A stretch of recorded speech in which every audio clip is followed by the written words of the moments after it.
Welcome to the Real Estate Espresso Podcast, your morning shot of what's new in the world of real estate investing. I'm your host, Victor Menashe. If you're loving what you're hearing on the podcast, go tell 2 friends today. Show them how easy it is to subscribe to the show. Spread the love around. Why keep all this goodness to yourself? On today's show, we're talking about the race to the bottom. You have to admit, it's hard to compete with free. There's numerous examples of products and services that used to cost money, that all of a sudden are free. If you are in business relying upon service revenue, and one of your competitor upends the market by offering your service for free, what are you to do? Are you out of business? Well, earlier this year, Luxembourg decided to make its public transit 100% free. Luxembourg City, the capital of the small nation, suffers from some of the worst traffic congestion in the world. It's home to about 110,000 people, but a further 400,000 commute into the city for work. Studies suggested that drivers in the capital spent an average of 33 hours in traffic jams back in 2016. While the country as a whole has 600,000 inhabitants, nearly 200,000 people living in France, Belgium, and Germany cross the border every day to work in Luxembourg.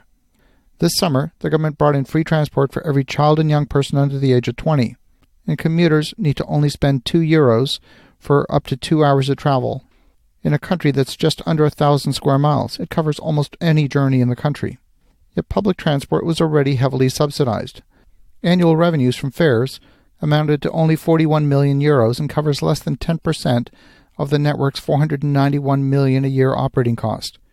When you consider how much labor and expense is spent collecting money, counting, sorting, enforcing payment, it actually makes sense to eliminate the fares.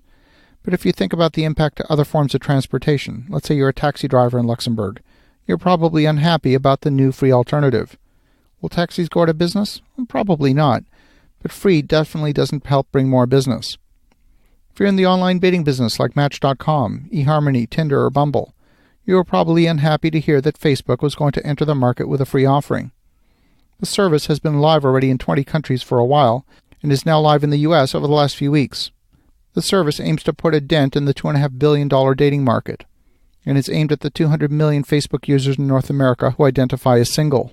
In other news, Charles Schwab began offering commission-free online trading for U.S. stocks, exchange-traded funds, and options on October 7th, just over a week ago.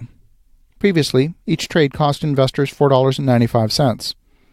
Not surprisingly, TD Ameritrade and some of the other competitors have had to respond in kind. So far, one area that's been defended strongly from free services is real estate commissions.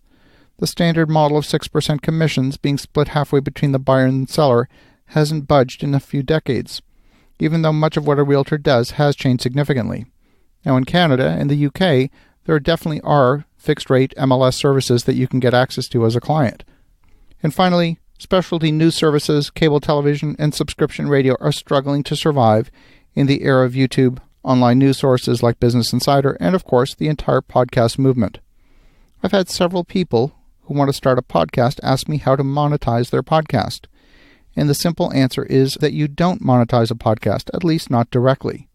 So the question is, why would anyone provide something for free? The fact is, people tend to do business with those who they know, like, and trust. And what does that look like? Providing something for free, if it's truly of value, and of course assuming that you've got integrity, affords you the opportunity to form a relationship, to have a dialogue with those who somewhere, somehow, someday could do business with you. The $490 million that Luxembourg spends on public transit will come back in some other indirect form. The hundreds of thousands of people who commute into Luxembourg every day are spending money there, whether it's on restaurants for lunch or shopping on Main Street. So why would a broker provide free brokering? Why would Facebook provide a free platform? And why would someone host a podcast for free?